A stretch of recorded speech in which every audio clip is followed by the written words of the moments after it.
Okay mga katoto, review after 5,000 kilometers. An update review after 5,000 kilometers. Wala akong negatibong bagay na masabi about sa Honda ADV 160. Lahat puro positive Very refined ang engine. Very smooth ang throttle response. It has enough power. Hindi lang para sa isang rider, kundi para sa dalawang riders. Yung main rider at para sa angkas niya, yung back rider. So again, it has enough power para sa dalawang riders. Kahit sa mga paakyat, walang problema. Kahit sa paakyat mga katoto, walang problema. It has enough power para makaahon kayo kahit steep pa ang daan. Walang problema sa power delivery. Ang average kilometers per liter ay 45. 45 kilometers per liter. Puchat, napakatipid nun. Ang tipid sa gasolina mga katoto. Maniwala kayo.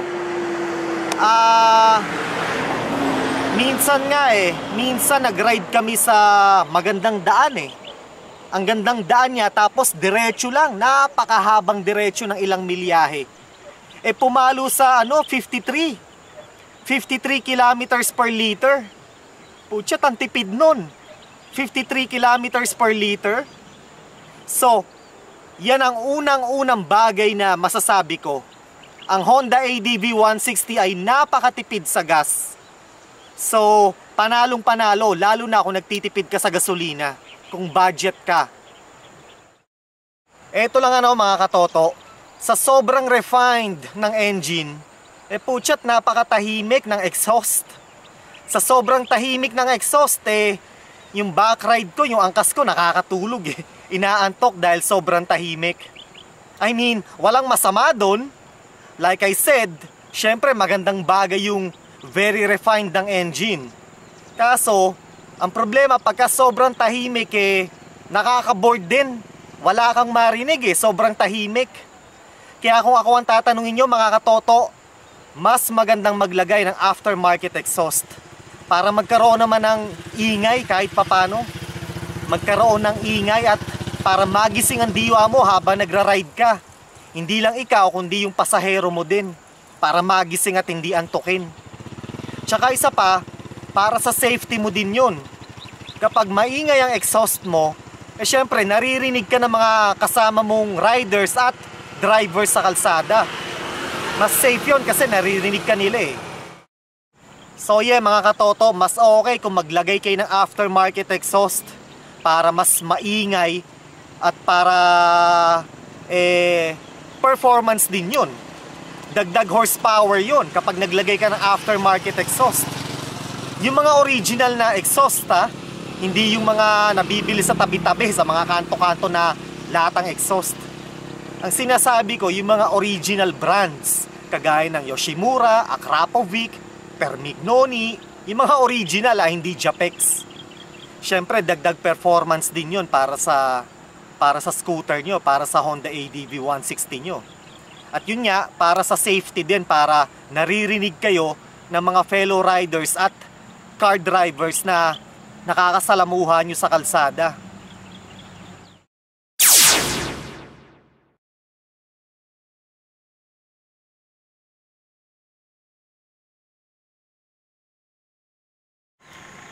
Hello.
Yung gulong ko ang kapal pa, oh.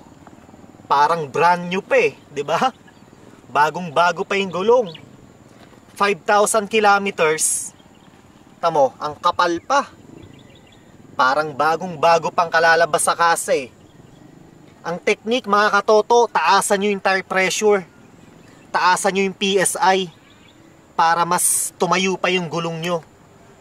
I mean, taasan nyo yung PSI, taasan nyo yung tire pressure na mas mataas sa recommended set ng PSI o tire pressure. Aha. Ito sa harap. Ayan oh. Ang kapal pa ng gulong. Parang brand new pa yung gulong eh, no? So yun nga gawin nyo mga katoto. Taasan nyo, mas taasan nyo yung PSI o yung tire pressure sa o kumpara sa recommended PSI o tire pressure. Para mas tumayo pa yung gulong, para mas matagal maupod.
Ito lang ang ayoko dito eh.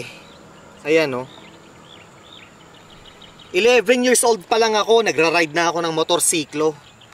Ang dami ko nang nasakyang motorsiklo, iba't ibang klaseng motorsiklo at iba-ibang brands.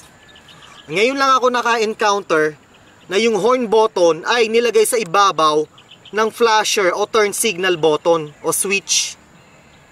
Kasi sa lahat ng motor na nasakyan ko, ang horn button nandito sa ilalim.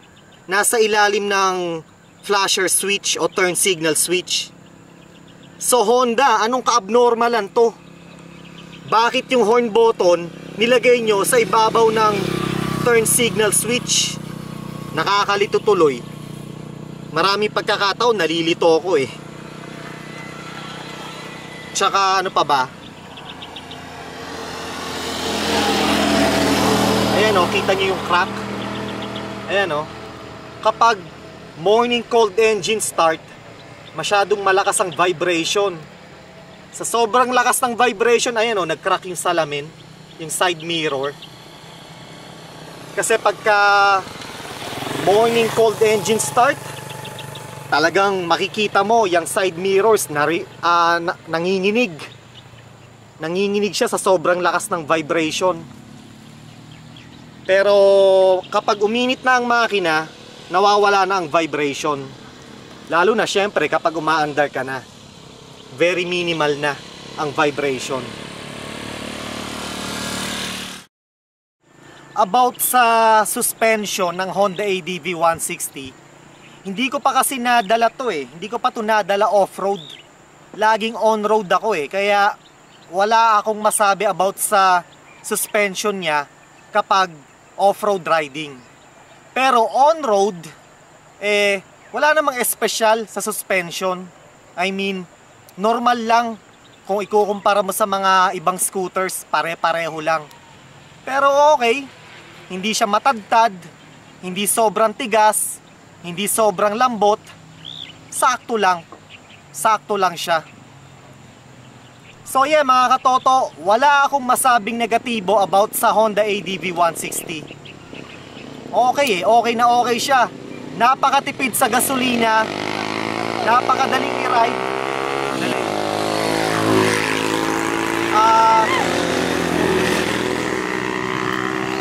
Napaka-flickable, napakagaan niya eh. Very flickable, very maneuverable.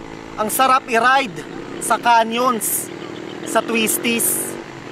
So, yeah, okay. May suggestion ako mga katoto. Mag-install kayo ng handlebar riser. Kapag nag-install kayo dito ng handlebar riser, mas magiging komportable ang ride nyo. Kasi yung posisyon ng mga braso nyo mas aangat eh, mas mataas. So mas magiging komportable ang ride. I mean, okay naman yung posisyon ng handlebar. Pero yun nga, kung mas mataas ang mga braso nyo, ang posisyon ng mga braso nyo, mas komportable. So ayun, mag-install kayo ng handlebar riser para mas maging komportable ang ride nyo. 2023 Honda ADV 160.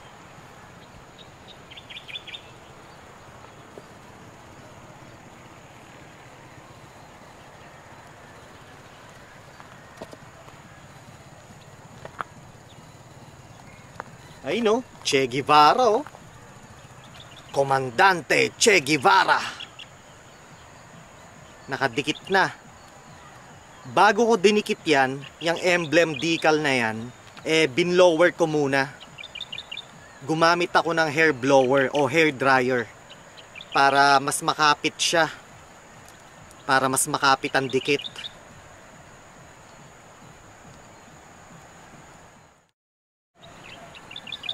Ayos.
Komandante Che Guevara. Honda ADV 160 Che Guevara Edition.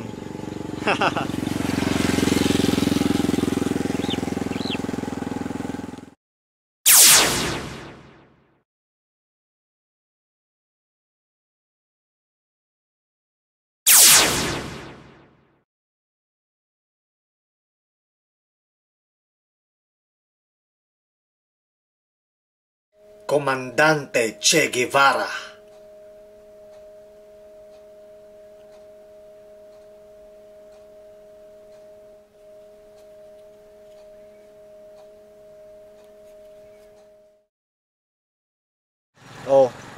astig, di ba? Comandante Che Guevara! Viva la Revolution! Ayos!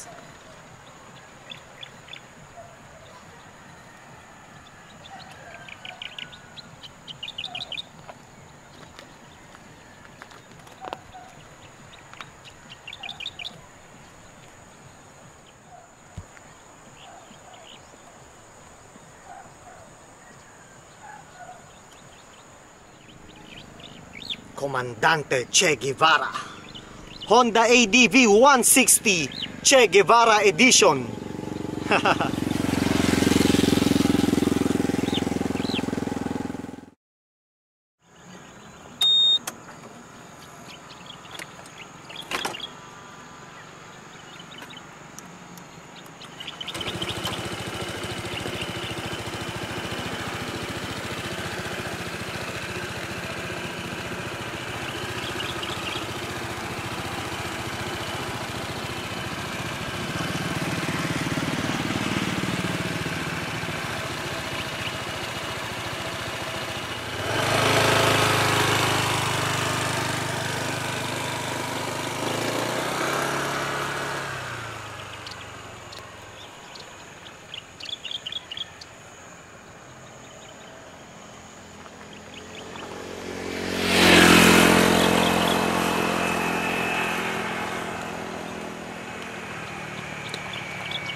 One more.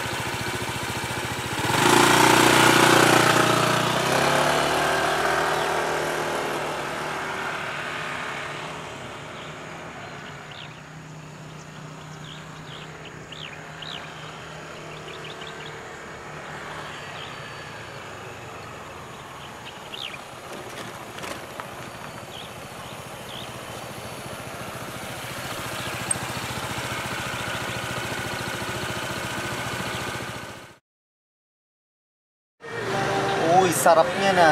Yeah. Shrimps, corn, crabs, isa, 2 cups of rice, Sweet. squid, Oh, Daddy. calamares, calamari in English. Isa. Woohoo! Delicioso! Ah, may squid din pala eh, oh. There are squids and mussels. Ooh, wow. Mussels. Very nice. Meron pa tayong kaldereta, oh. Beef kaldereta. Oh yeah.